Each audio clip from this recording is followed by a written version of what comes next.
Okay, so let's go on to the various ways that we can represent organic compounds. All right, so as you can see on your screen, right, there are actually a few methods. Essentially, there are 5 ways of showing our uh, representing our molecular formula, our empirical formula, and the structural formula. All right. So let's go into how each one of them represents uh, the compound itself. Okay, so for example, right, butanol, right, it can be represented as C4H9OH, all right? And the molecular formula would actually group all the different atoms together, all right? I think it is more apparent for ethanoic acid. So if you can see the ethanoic acid, right, the empirical uh, formula is actually CH2O. All right. Molecular formula is actually the exact number of atoms, all right, that are present in the compound. Okay, so for structural formula, right, it shows how the atoms are actually bonded to each other. All right, so you can see the actual structure. I actually prefer this way of showing much better than this way, because then you can see very clearly how the atoms are bonded to each other. All right.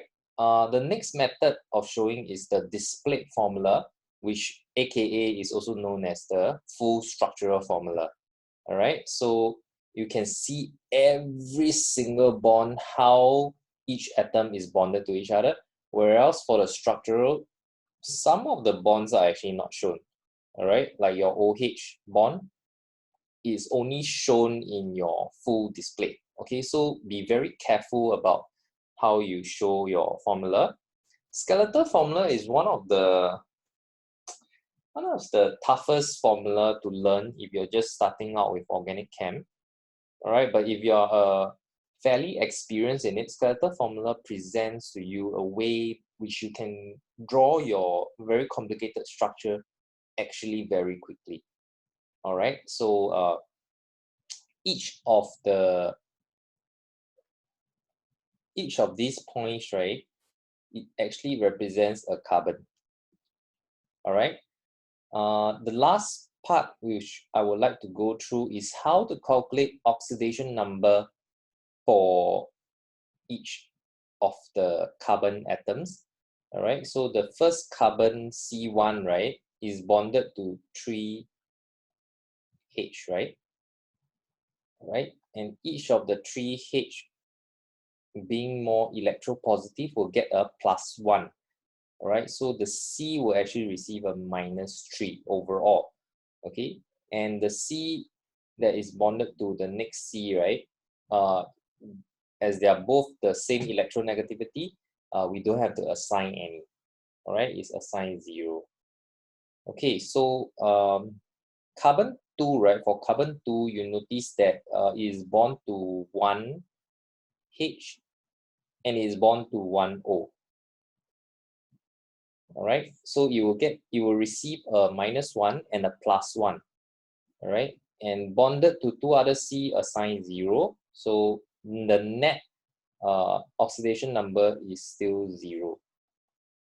Okay, for carbon 3, right, this 2 bond that is bonded to the 2 other C, again assigned 0, is also bonded to 2H, which will be assigned +1 each.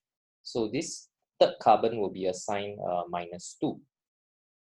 All right, carbon 4 is essentially the same as carbon 1.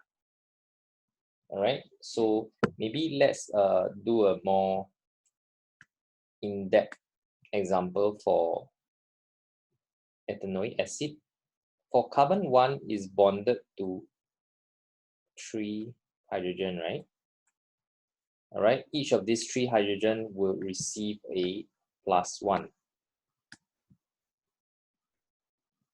you will receive a +1.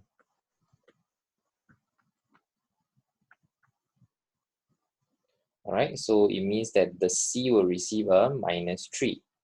Okay, so when the C is bonded to another C, we do not have to assign any. All right, so that is how the first carbon gets a -3 as the oxidation state. For carbon 2, right, again, when it's bonded to carbon 1, we don't have to assign any.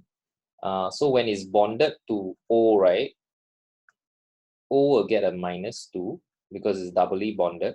C will get a +2, right? And then this O will get a -1, C will get a +1. So total C will get a +3, right? So that's how you get a +3 here. Okay, so hopefully you have understood how to assign oxidation number